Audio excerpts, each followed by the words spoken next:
So why did Jesus go on a donkey, on the foal of a donkey into Jerusalem? Interestingly, centuries earlier, this had been prophesied. Say to the daughter of Zion, see your king comes to you, gentle and riding on a donkey, on a colt, the foal of a donkey. Interesting. A king who comes on a donkey. This actually represents humility. That the great, victorious, powerful king, King Jesus, the son of David, would come into Jerusalem, but he would come on a donkey.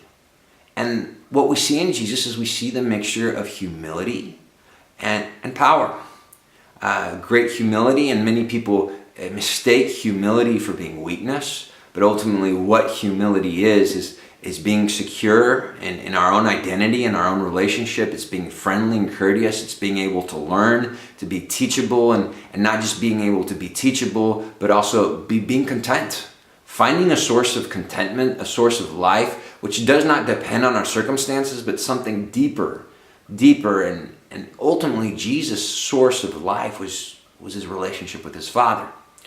But this is also significant in that this is kind of how Jesus calls us to live. He calls us to be strong leaders that are humble, strong leaders that are secure, people who can not just know what they believe, but also with respect and love, serve other people the way he did by removing his outer garment and putting a towel around him and washing the feet of his disciples. He was basically doing the work of a servant.